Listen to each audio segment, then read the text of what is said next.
Coucou les copains, je vous ai manqué? J'espère que oui. Comme beaucoup d'entre vous le savent, pour peu qu'ils ne vivent pas dans une grotte, Pokémon est une licence extrêmement forte et porteuse. C'est mieux Digimon.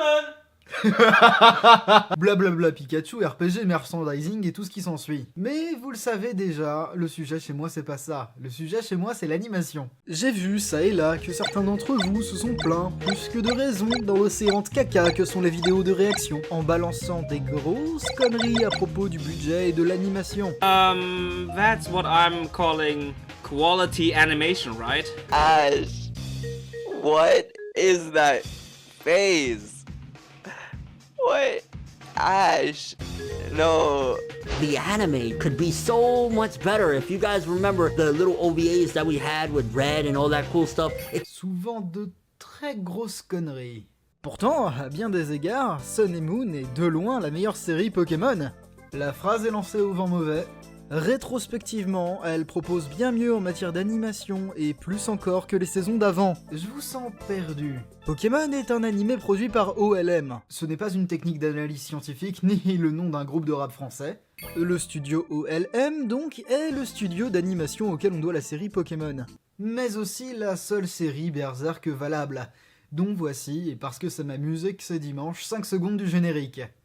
So put your glasses on, nothing will be wrong. There's no break, there's no fake, it's up to you. Grandiose, non? C'est un studio d'animation qui est né dans les années 90, mais qui est surtout connu pour tout ce qui est rattaché à Pokémon, Inazuma Eleven et Yokai Watch. En 2015, ce même studio s'est fait porte-étendard du progrès dans le domaine de l'animation digitale au Japon à travers un partenariat avec le logiciel Toon Boom, plus connu pour être aussi utilisé dans les productions de Cartoon Network. Ça peut paraître tout con comme ça, mais ça a été une transition extrêmement difficile.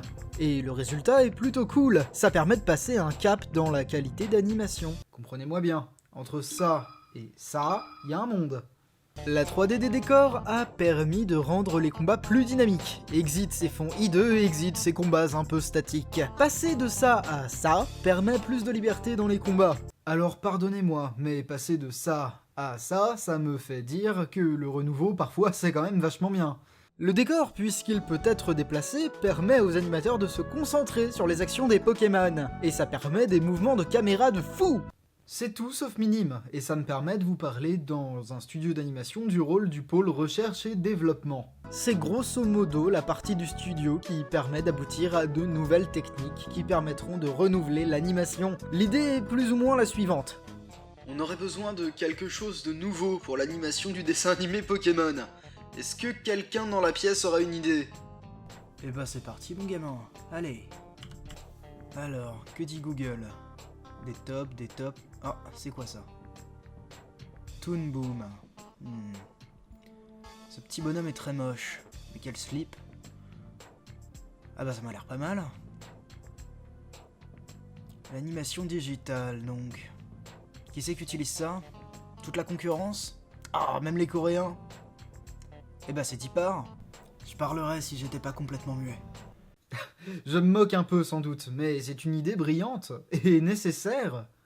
Ajoutez à ça que les professionnels reconnus du métier sont vieillissants et qu'il y a une pénurie de nouveaux talents, et vous serez à un pas d'expliquer l'aspect faiblard de nouvelles productions comme Dragon Ball Super. Le chara-design lui aussi évolue. Et si vous faites partie des tristes cires qui crachent sur tout l'animé entier, voire sur tout le studio sous prétexte que le chara-design d'un seul personnage, en l'occurrence Sacha, ne vous plaît pas, vous pouvez d'ores et déjà commenter « Je suis passéiste et un triste cire ». Non, plus sérieusement, vous êtes sévère quand même. Le commentaire qui revient le plus, c'est « Ouah, Sacha, il est moche !» Je vais pas vous chanter le couplet sur les goûts et les couleurs. Parce que c'est le travail de votre maman d'une part, et qu'ensuite ça reste des choix extrêmement intéressants. Outre soulever le fait que cracher sur tout un pan de l'animé pour un seul design de personnage qui ne vous plaît pas, c'est pas très sympa, vous imaginez bien que ce n'est pas le fruit du hasard. Quand un peu partout, des animateurs compétents et ultra reconnus louent l'animation de Pokémon Soleil et Lune, ce n'est pas par charité non plus. Le rôle du Chara Designer est beaucoup plus important que ce qu'on pourrait penser. Il ne fait pas que dessiner des personnages jolis, il doit aussi dessiner tout ce qui doit être animé. Sacha est composé de formes souples parce que l'animé va jouer sur les formes et les modèles. Et si ça lui permet d'être moins émo, voire moins pénible que dans X, Y et Z, moi je dis banco. Banco. En parlant d'être moins edgy, la structure narrative de la série n'est plus la même non plus. Pokémon avant, c'était parallèle au jeu. Sacha doit avoir des badges pour pouvoir participer à une ligue et peut-être devenir le maître Pokémon. Sur le chemin, il rencontrait des gens et parfois quand on avait été sage et qu'il faisait beau, un épisode chargé en sentiments apparaissait. Mais on voit aussi les nombreuses critiques que ça peut soulever. Red, c'est le meilleur! Ouais! Like, I think we should have had like Red or something like. Like, I think we should have had like Red or something like. Qu'ils sont mignons. La critique principale est donc que la série s'ouvre du parallèle avec le jeu et avec le manga. Et ça se comprend. Des dizaines d'épisodes de blabla infini et tout un baratin sur l'amitié pour un protagoniste incapable de passer une ligue, ça a de quoi frustrer celui qui aura roulé dessus avec son Dracofeu en 10 minutes. Ou n'importe quel autre starter, de moins mauvais goût sans doute. De toute manière, il peut pas être pire que Brindibou! Nick! Là, comme cette série est faite pour attirer un public jeune, le format en lui-même est devenu un comique épisodique léger. La série de jeux lui permet parce que les badges en eux-mêmes ont disparu. Et ce n'est pas la traversée du désert ON Sinnoh Unis qui va me donner tort. Cela étant posé, je peux prendre le temps de vous parler de ces têtes rigolotes que vous aurez peut-être déjà vues dans des mèmes de mauvais goût. On appelle ça du off-model. Et j'espère qu'entre nous, entre vous et moi, j'en doute bien, personne ne s'arrête sur une seule frame d'un quelconque animé pour faire des conclusions hâtives sur toute la production, voire tout le studio. Parce que le off-model, c'est aussi ça. C'est une illustration qui est par définition entre deux autres. On parle d'animation, c'est bien, vous suivez. Si vous cherchez ça sur internet, vous allez tomber sur des trucs très moches. Mais c'est plus compliqué que ça. Ça, c'est un exemple qui me fait marrer avec Code Geass. Le off-model, c'est cette frame différente où le dessin a été modifié, souvent simplifié. Mais on peut aussi faire du off-model pour la bonne cause. Le premier exemple qui me vient, c'est le combat contre Pain dans Naruto. Regardez cette illustration et celle-là. Prise individuellement, c'est hideux, mais une fois en mouvement, ça a du sens. Dans Pokémon, le off-model sert parfois à ça. Mais surtout, il souligne les gags. Alors, ça marche plus ou moins bien. Et plutôt bien que moins chez moi. Mais encore une fois, c'est vraiment pas la peine de crier au meurtre quand on n'aime pas. C'est tout pour cette fois-ci. N'hésitez pas à vous abonner et... T'as pas du tout parlé de Pokémon Origine et Pokémon Génération! En effet, parce que finalement ce sont des choses assez différentes. Pokémon Génération et Origins. Pokémon Origins, c'est 4 épisodes qui ont nécessité 3 studios différents, dont OLM, alors que la série principale en compte plus de 900 à raison d'une diffusion hebdomadaire. C'est 4 épisodes d'un passéisme patenté. Même si c'est vachement sympa, c'est pas comparable. Le format n'est pas le même, le modèle non plus donc. Pokémon Génération, c'est 18 épisodes, dans lesquels 8 top commentaires de Fildrong, pas mal.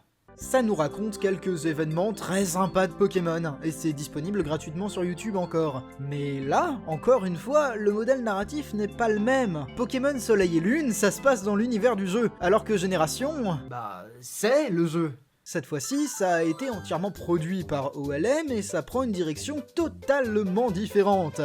Pour commencer, rien que ce qui est raconté, c'est fait pour parler à un public qui aura déjà, on le suppose, les références.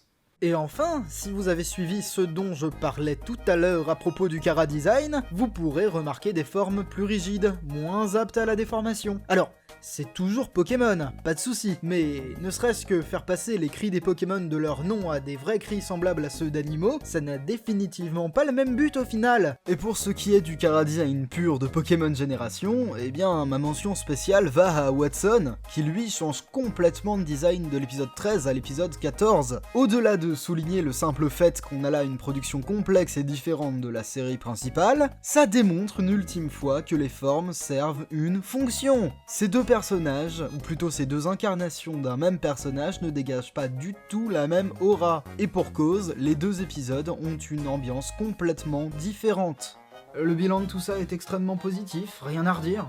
Mais encore une fois, ça n'a pas d'intérêt à être comparé parce que ça ne sert pas les mêmes objectifs. Et c'est tout pour cette fois-ci, j'espère que ça vous aura plu. Abonnez-vous, partagez la vidéo, pouce bleu, patin coup fin. C'est un format beaucoup plus personnel cette fois-ci et j'espère sincèrement ne pas trop avoir intellectualisé le propos. On se retrouve la semaine prochaine pour parler de Sonic. Bisous tout doux. Hop hop hop hop. Avant de terminer cette vidéo, j'aimerais vous remercier.